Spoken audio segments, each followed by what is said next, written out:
Okay, well, I guess I'm doing the introduction. So, and I'm not sure. I haven't quite mastered all the intricacies of Zoom conferences. So, I'm looking to see if there's a way of seeing how many people are here. I think I'm seeing 34 participants, going up now to 35. And I'm going to have to be adding the chat capability here. So I'm sorry, this is first time I'm doing.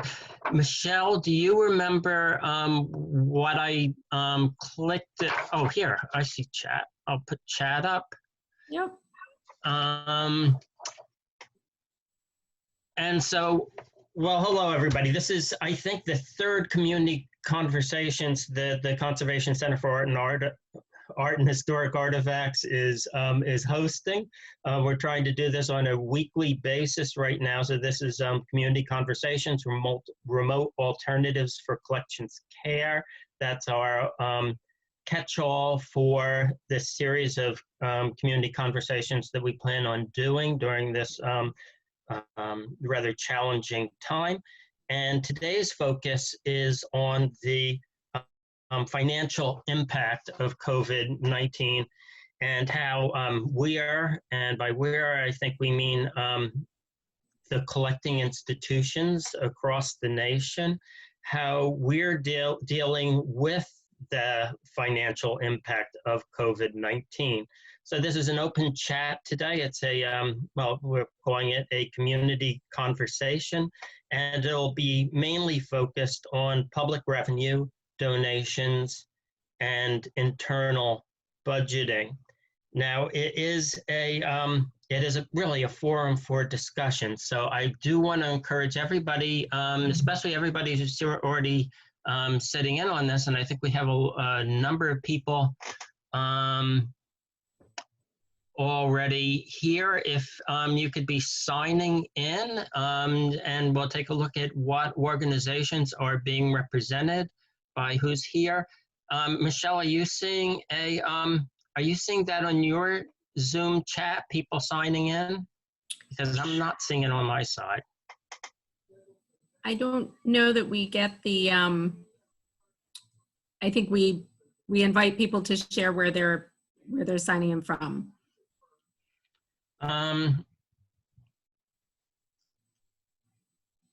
Okay. There is a question up here. I thought this was alternatives for collections care. That is our sort of overall our overarching title that we gave to this. So the past two ones that we did were also remote alternatives for collections care. I think that's the way that I'm understanding this. And so we're trying to have a different focus each week. Although, you know, we could probably point you in the right direction of a place to go for an email if you have a specific collection stewardship question. Michelle and I aren't quite as plugged into that area because we're more the administrative side, and that's what we'll be looking at today. More the type of questions we can field are more on the administrative side of how to keep your collecting institution functioning and relevant, and just trying to provide some give and take on how to be handling financial management at this time as well. And I'm just getting a flood of people coming in on Zoom chat right now. Lots of people. I haven't introduced myself. I'm Lee Price. I'm the Director of Development at the Conservation Center for Art and Historic Artifacts. Been doing this for 19 years now. And before that, I was a consultant working in situations much like this. I'm back at my old home desk where I've worked many hours in the past on fundraising situations as well. So it's sort of the old way of doing things for me, returning to the old normal instead of a completely new normal. And I'm being joined here today with Michelle Eisenberg, who is our Deputy Director at the Conservation Center for Art and Historic Artifacts. And Michelle provides a variety of administrative and operations functions and assists with business analysis and planning. We have a 33-member staff at the Conservation Center. And so we're all at the moment trying to keep up with full-time jobs, which can be very difficult for people in certain positions. Say if you're a conservator, you like to be spending time at your work desk working on the artifacts, and they don't get to do that at home. That is not an option. So in some cases, a lot of the staff members have been looking for work to do, have been doing research assignments, have been doing extra education activities, all different types of all different types of work that usually they might not have time for, but at this point, they do have some extra time for that type of thing. Michelle and I are not in that type of position. Administrative work in this at this time, I am more swamped than I've ever been in my life. My to-do list is a nightmare, and I have a feeling Michelle's is probably about twice as bad as mine. That we're just trying to prepare for all the different situations and everything has been just an incredible challenge. Seeing lots of people, as I mentioned before, signing up here on the side from a lot of places that I know and a lot of people that I know. So hello everybody to you in your new home offices. And yeah, I hope things are going as well as possible at this moment. So I was talking to Michelle about this, how we wanted to be handling this, and I do expect to be doing this a lot from just taking questions from the chat as questions come in.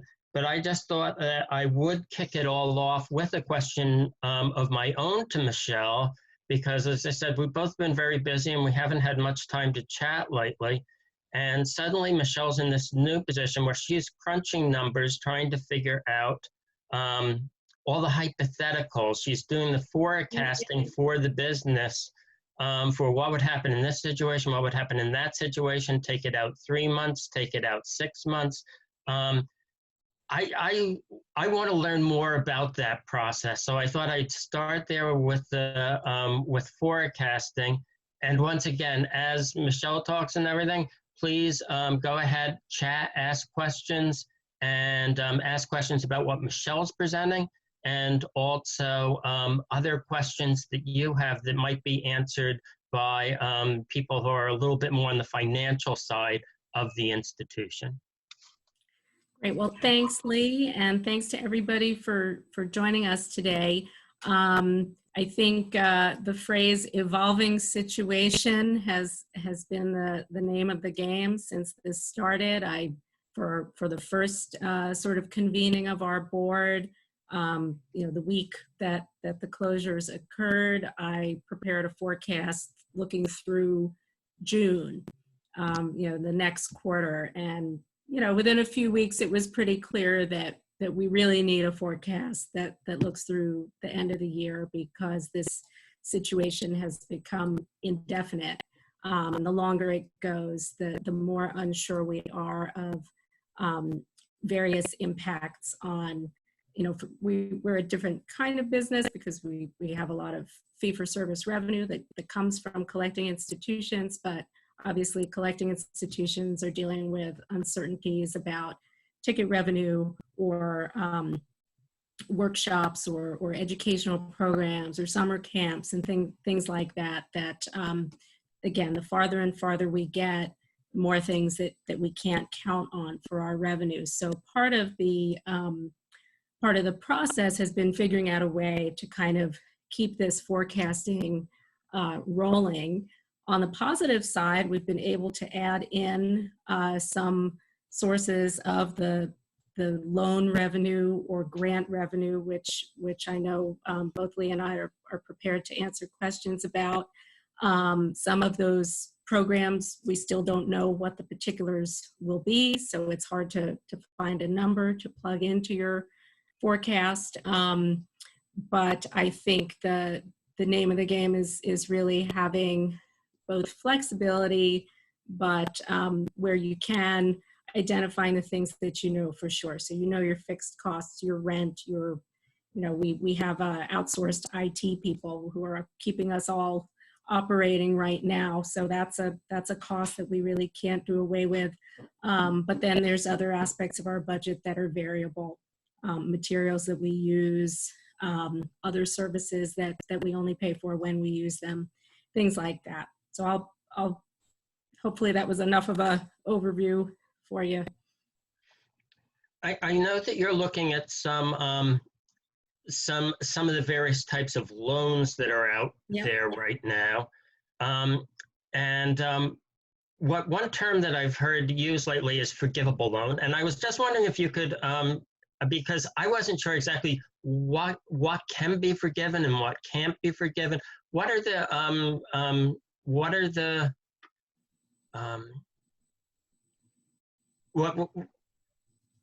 there restrictions on forgivable loans if you get them? Can they be only used for very certain things? And do you have to be reporting back on exactly how you use that? Well, I'll preface it by saying that we have not yet received our loans, so we don't know. We're hoping we'll be approved for it, and but we don't know what the exact terms will be. But my understanding with the payroll protection or paycheck payroll protection program loans, which are they're also called the 7A loans, which you apply for through a bank or a SBA approved lending institution. Those loans are primarily for payroll. Up to 25% of the loan could be used for rent or utilities or certain other kinds of debt relief. But primarily the purpose is for payroll.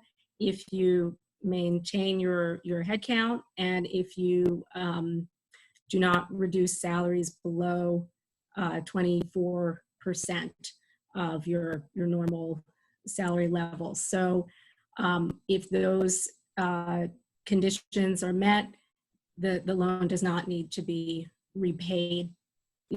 Caveat that with that's what we're all being told, but obviously I haven't read the fine print on these documents. But the idea of the purpose of the program is to enable small businesses and nonprofits to keep people on the payroll as usual for a period of 8 weeks. And then this program is effective through June 30th. And there's hope that if the shutdowns are extended, that Congress would renew or extend the loan program. And it just seems to me that a lot of the worry here would be in forecasting that you can apply for a forgivable loan of that kind for covering payroll, and then you don't know when that loan's going to be approved, and then when you're going to get the money, and up until that time you have to be carrying the payroll sometime. So that just seems one of those scarier areas that would be a part of forecasting, the unknown unknowns. Is that about right? Absolutely. We've been fortunate to have some monies that we were counting on coming in that have carried us over, or grant funds that we were able to request reallocation of to kind of tide us over until this loan comes through. I've been seeing from colleagues probably up to like a 2-week period between the time you apply and the time you know you're approved. And then I've heard some people say once they're approved, the money has appeared in their bank account very swiftly. So to answer your question, it's sort of like a 2-week or sort of a 1 payroll period kind of hanging out there with uncertainty, hopefully not more than that. time frame to have to kind of bridge until you know whether this loan is available. There are also some provisions, and I don't know the ins and outs of them, but if you have laid off staff when the crisis immediately hit, if you do hire them back, there is an opportunity to apply this loan and still have it be forgivable. But I would certainly encourage people to talk to their bank or a attorney about the details of that arrangement. Now, one thing that you mentioned just a few minutes ago that I think we've both been working on to some extent are the grant modifications and I think this would be relevant to any collecting institution that does have a restricted grant out there from either a private foundation or a federal or state one. It's been my impression that the program officers and the foundation higher-ups are being more flexible than I've ever seen them before in entertaining ideas for changing the restrictions on the grant to allow organizations to be using some of that money that's in hand, but they really, you're supposed to be using for the restricted line items that you gave in your original budget.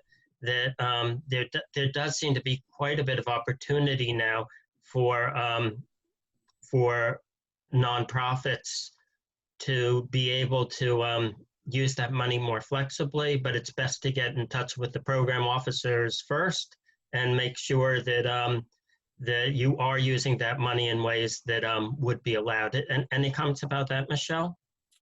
I think you've presented it accurately, Lee. In some cases, the funders reached out to us. I think funders are really, they get it, and they're trying to be as proactive, especially to current and immediately past grantees as possible. One of our board members had suggested that we make it a priority to proactively reach out to our funders. And so our executive director, with your help, was able to do that. And that yielded some kind of, maybe expedited some conversations that we kind of got to the front of the line in those. So certainly, even though it seems like the funders may be bombarded right now, everybody should be proactive in reaching out. Yeah, I'll speak to that. I do have a question here that I'll be getting to in just a minute from Allison Gilchrist. But first, I just wanted to tag up a little bit on what you mentioned there, because, yeah, that request came from a board member to our executive director that we send out letters to each of the funders that we've received grants from in the past. I think we went back around 8 years or so. All the, not just the major funders, but the smaller funders too, to let them know that the Conservation Center, the facility was closed, but as an organization, we were still working full time to help organizations out there. We let the funders know what we were doing, how we were doing all this, and we also let them know that this was definitely going to have an impact on our finances, and we were looking forward to remaining in touch with them as they develop new programs to help cultural institutions, because we ourselves might need some funding from that. And I mentioned before that my to-do list is longer than ever, and I was definitely, when I received that we were supposed to be getting in touch with all these funders again, I was just like, oh no, one more thing on a to-do list that's already completely out of control. But I did it, and the responses have been so incredibly helpful. And I think the funders really appreciated us reaching out to them. If you haven't done that at your institutions, if it isn't, I don't think it's too late to, I don't think it's ever too late to be in touch with the program officer and let them know what you're up to, and let them know that you're still a functioning organization out here, but you're probably going to be struggling financially too. So anything that they can do to help you, please let them know. So I think that type of communication is really appreciated right now. And that advice we got from a board member turned out to be gold. That was good advice.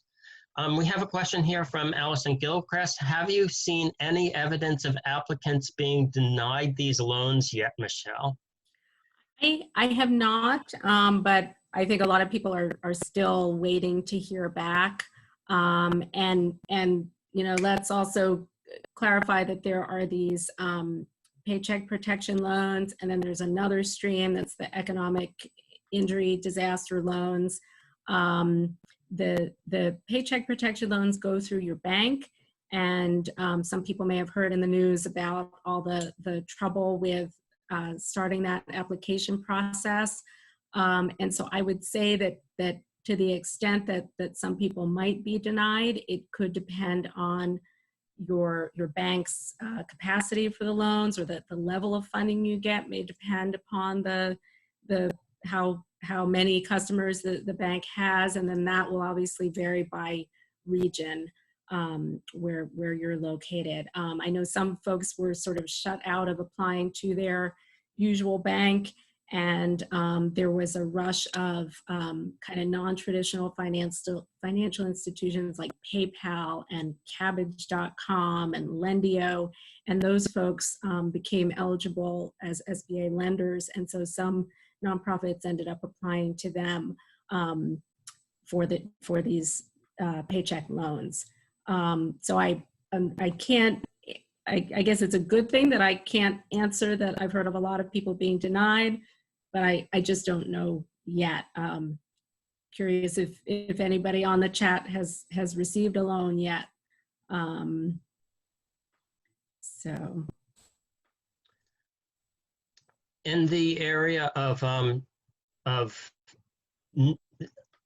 new funding possibilities right now that are opening up, on my side, I don't deal with the loans as much, but what I'm seeing is, well, NEA is the first federal agency to really move ahead with the money that's been allocated to them for helping to provide additional support for the nonprofit institutions they support. And NEA just, I think a week ago, released their first set of guidelines for that. And I have a feeling now that first package, that first $1 trillion package that came down from Congress, provided funding for NEA, IMLS, and NEH to be providing money to cultural institutions to help us through this period. And NEA has been the first of those three to really been providing some immediate funding opportunities, with the first one being by April 22nd, you can apply to the NEA for up to $50,000. Actually, I think it is just straight $50,000 in what would be operating support. It would be either for payroll or for facility expenses, or a combination of the two. No match required, so it's just a gift contribution, a flat for $50,000.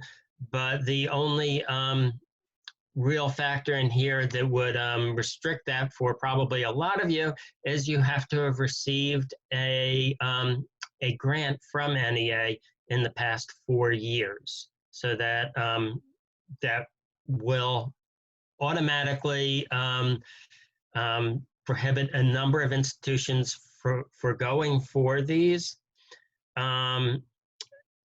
NEH and IMLS have not settled on their guidelines for how they're going to be making the money available that they have. I think NEA got 75 million, NEH I think got 75 million, and IMLS received 50 million. And I have a feeling that all of both NEH and IMLS will probably be following sort of the NEA type template that's been set up here, where they'll probably be going to make this eligible for places that have received funding from them during the past X number of years. For NEA, it was 4 years. It could be 5 years, could be 8 years for NEH.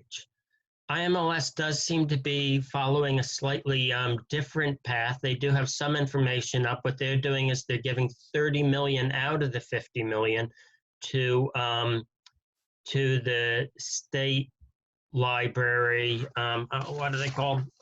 See if I have it here.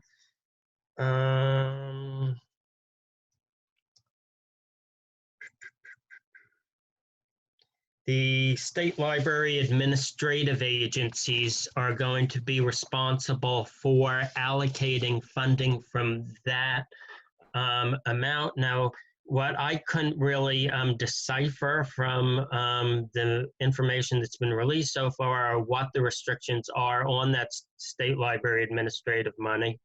And because they do say that they do want it to be available to museums as well. So I don't know quite how they're going to ask the states to be able to make decisions about allocating that money, because obviously the state library administrative agencies are going to have their first concern being funding the libraries. So I'm hoping there'll be a little bit left over for museums as well. And certainly archival repositories of any kind, the various archives through the country, who are sometimes can receive money through the state library, I forget what they're called, the state library funding systems. It all depends on their plans usually. They do 5-year plans, and if they have funding opportunities available for archives in there, they can get funded, and sometimes the plans don't address that and there aren't funding opportunities available. So I'm hoping that some of that IMLS money will trickle down somehow into funding for museums, historic sites, and archives, as well as the libraries. And NEH is a big one that I'm definitely waiting to see how they handle this. As I mentioned before, I very much expect that it will be like NEA. Well, they'll have that restriction on if you've received funding from NEH in the past X number of years, you're eligible for this funding. And then you just have to make sure that you get your request in by whatever deadline that they're giving you. Not many questions coming in. I know we have a lot of people out there, so I'm just wondering if there are more questions for either Michelle or me to tackle.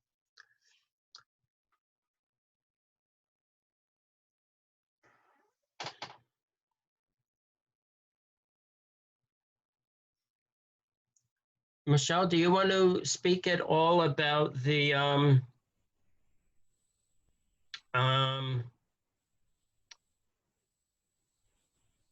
other creative ways of using your funding to stretch it a little bit further through this period that we're in right now? Sure. We did talk about reallocating some grant funds, and part of a strategy for that could be pulling in different staff or partial pieces of staff time to work on certain projects. This is a situation where I think to the extent that staff have done cross-training at your institution, it's really helpful.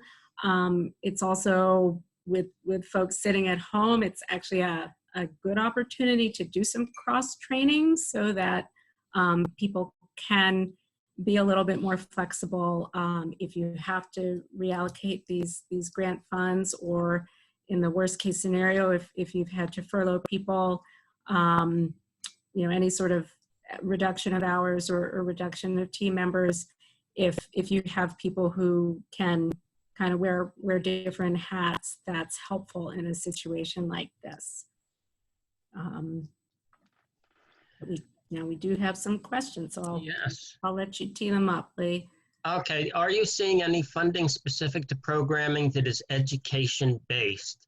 At the moment, what I'm mainly seeing is operating funding, and to the extent that operating funding includes the education staff, yes, it can certainly be used that way, but restricted programming for education, I think, will primarily be coming out of the programs that have been ongoing, have been set up in the past, and will continue. They'll still be available. You can go for those programs. Now, I'm just talking about at the federal level, say the IMLS programs that offer lifelong learning or something like that. Funding, those will still exist, because the next question kind of goes into that with the Museums for America. Does it look like the regular grant programs such as IMLS Museums for America will still be offered this year? Yes, they will be. There's been some playing. IMLS has been moving some of the deadlines, not forward, thankfully, but have been giving people more time in a number of cases. We were planning to submit a grant proposal. Any indication that these deadlines could be moved forward, or that money used towards COVID funding instead. If you've already received money for Museums for America from last year, that money becomes more flexible at this point, and you can be in touch with through email and see if you can set up a time to chat with your program officer. To see if you can make that funding a little bit more flexible to help you through this period. You can certainly do that with a restricted program like Museums for America. But if you're planning on going for a restricted grant through Museums for America, it's either going to be on, I think it was a November 15th deadline this past year. It'll probably be the same this year, or they're going to move it for a little bit more into the future than that. They could move it.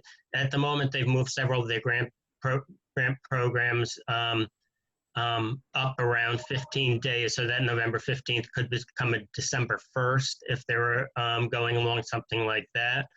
And I could get that where I'm trying to take a look at these chat messages to see if anybody's got any more information on these answers that I'm giving, any corrections to what I'm saying. What I don't think, I would be very surprised if they move Museums for America up before the November 15th deadline. I would be very surprised to see that. They're mainly going to be concerned with having all their at-home employees, because they're all working in the same setups that we have here, working from their home offices, and things are, it's a difficult working situation. And they're overloaded too, with especially these new grant programs for additional money that they now have to oversee. So just keep them in your prayers too, because they're a little overloaded right now, and they're trying to do their best for all of us. But I don't see any new programs for restricted funding emerging. I would be very surprised to see that right now. What both private foundations and federal agencies and state and municipal organizations are doing is just trying to make sure that the organizations out there have some shot at meeting as much payroll as possible, just trying to keep that operating funding flowing so that when business starts returning to a more normal situation, our organizations will be healthy enough that we can get back on the road to a full new normal. Is there any concern about some awarded funds that may no longer be available as a result of decreased revenue on state levels?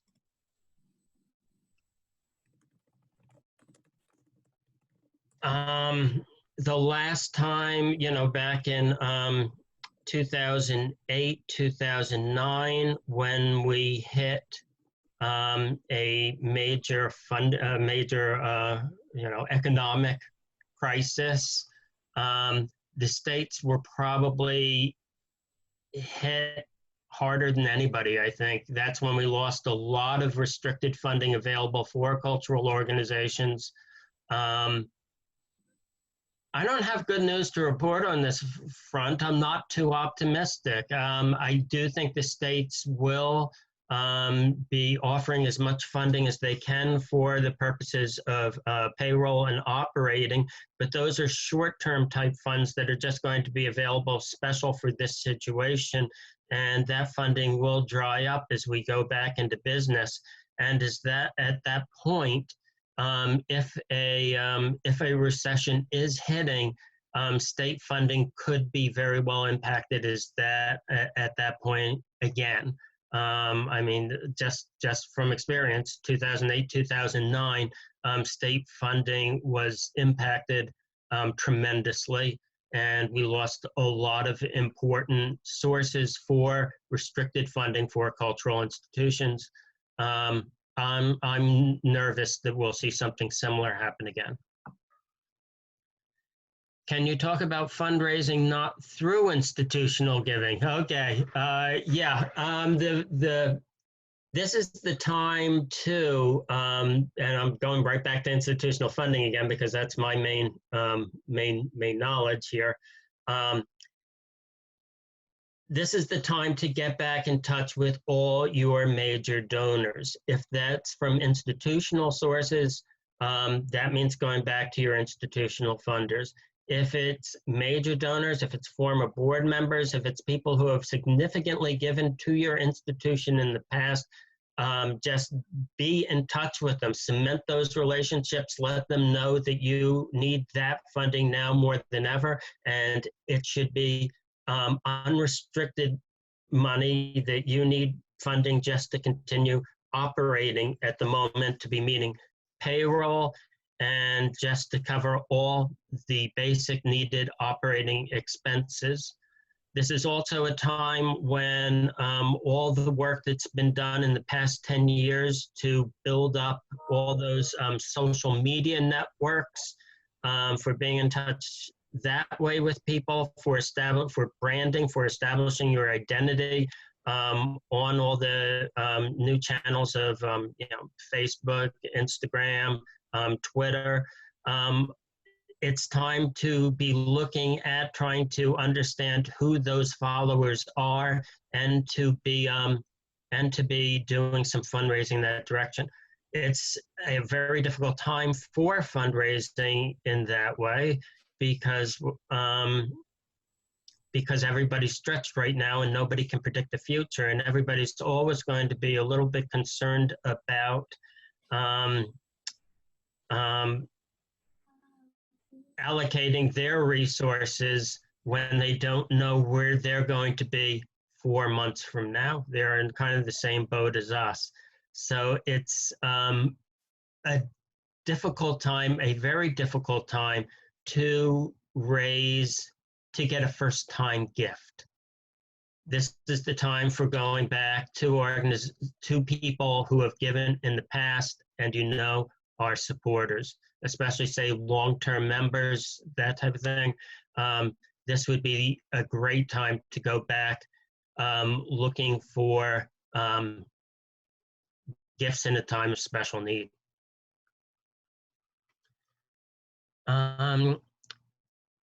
How to solicit donations when people feel like there are more important uses for their money than glam institutions right now. And that's kind of what I was just saying, where that's where I do think that the investment in social media and that type of communication has become this is the time for that to pay off. Unfortunately, if you haven't done it until now, you're way behind the ball in trying to get that type of presence up for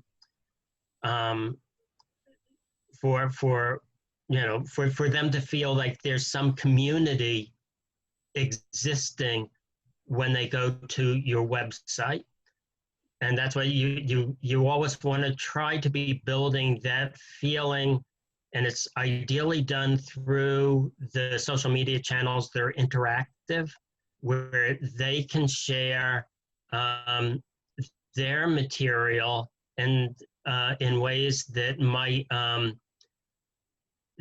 be relevant to the material that you have in your own collections. Now, Michelle, could you speak at all to what Jason's doing, our manager of marketing and external communications with Instagram lately?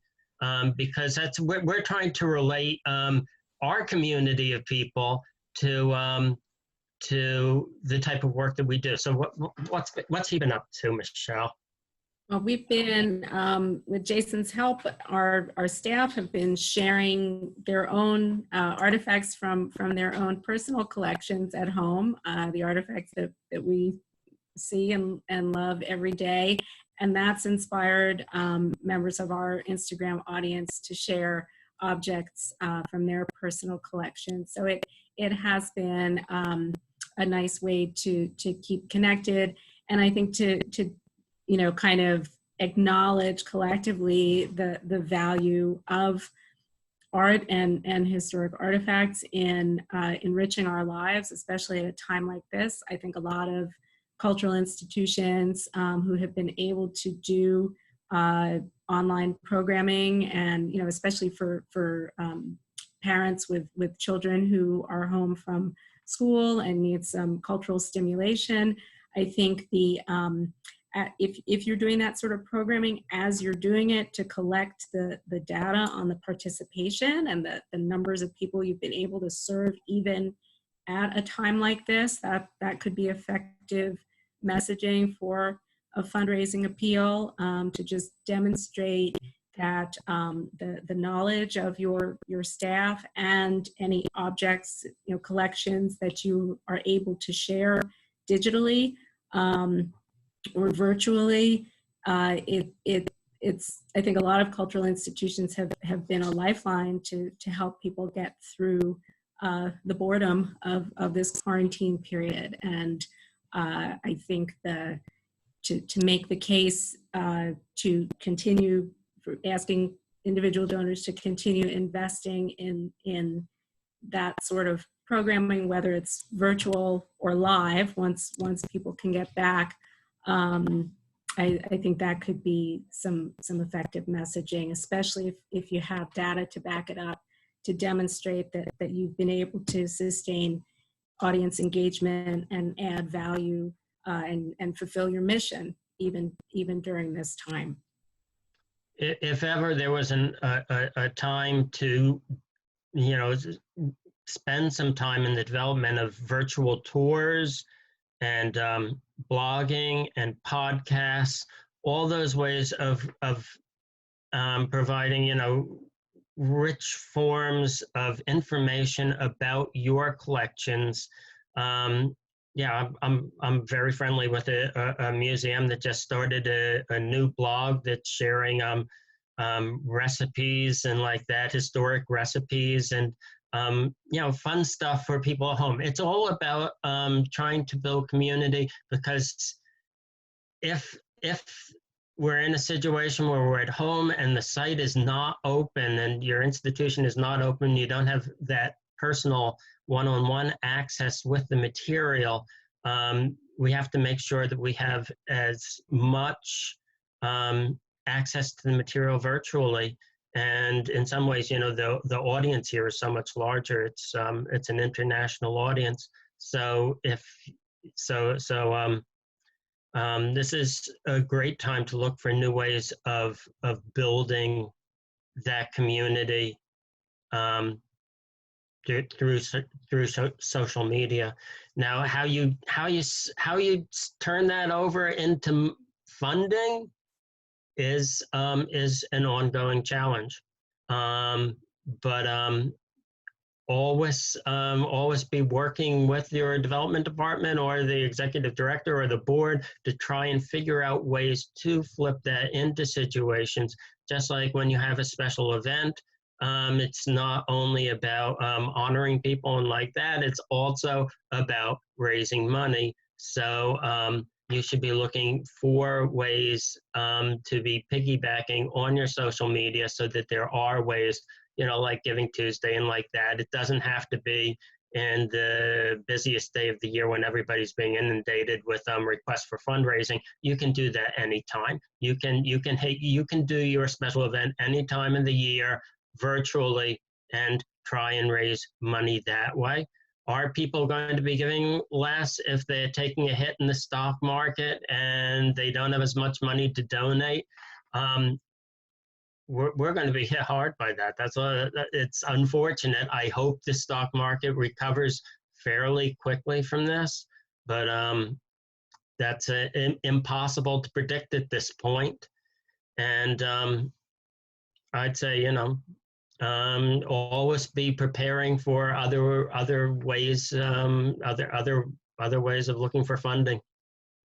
I think we should offer the suggestions of having institutions. Oh, that's from you, Michelle. You wrote that. Okay, Michelle's sharing stuff with me, and I just read. Okay, ICROM. This is from Allison Gilchrist. ICROM has some effective language that starts to get at the question of why invest in culture at a time when there are pressing humanitarian needs. So everybody can look at this on. If you should have your Zoom webinar chat on the side of your screen. That's ICROM, ICCROM.org for some effective language that you can use. And this can be in your request to institutional funders as well. And probably I'd really say this is extremely helpful. This is going to an international site, ICROM, for language about why it's important to invest in culture now. I think this language, despite the fact that it's an international site, this language is most important for going to places like private foundations that might not, the local foundations in your community that might not have your, history might not be among the list of things that they usually fund. But in this time, I think you could make the argument that you're essential to your community and that you're struggling right now, and this would be a good time to invest in you. In that case, if you're going local, it might be a very good time to also be looking at the smaller type projects too, because with the federal funders and I think with the state funders, when they get special money for this too, they're mainly going to be looking in to giving operating money. But on the local level, if you can come through with a good idea for a smaller restricted project or a special project that might capture their attention, I'm thinking about first time requests here. Not one that if you have a long-term relationship, go for the operating funding. But if you're approaching a place for a first time and they don't normally fund history, but you want to remind them of your importance in the community and use this language from ICROM about the importance of investing in culture at a time like this. I would be looking at a way of sort of fitting that into a restricted project that you could do at this period too. Ideally, a project that could be done remotely instead of on site. So you can be looking at special projects for virtual projects. Any other questions? We've got 10 minutes here before my wife takes her computer back, because I borrowed her computer because mine, I'm way behind times. I don't have a microphone or video, or I don't have a microphone or a camera on my computer. So I borrow hers. She's working full time for a library too, and needs to be back on to monitor the chat as soon as I finish here. Any other questions that you'd like to provide to us? And also, I will just say that the Conservation Center for Art and Historic Artifacts, our website is up there, and all the contact information is on there under our staff. And if you have questions for any of us, we are we're much more accessible than the federal people probably are right now, or the bank people. If you have a question about your bank loans, you're probably not going to get a response back from the bank too quickly right now.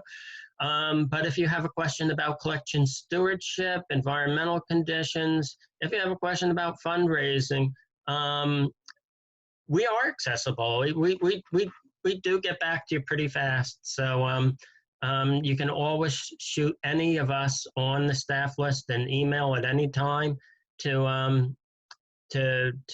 ask us your questions. It looks like Leah is sharing some extremely helpful sources on the side here.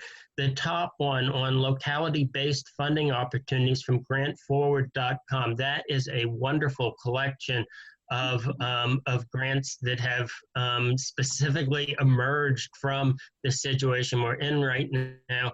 It's sort of the usual thing where you go to the when you go looking for funding sources, 98% of them are not relevant for what you do.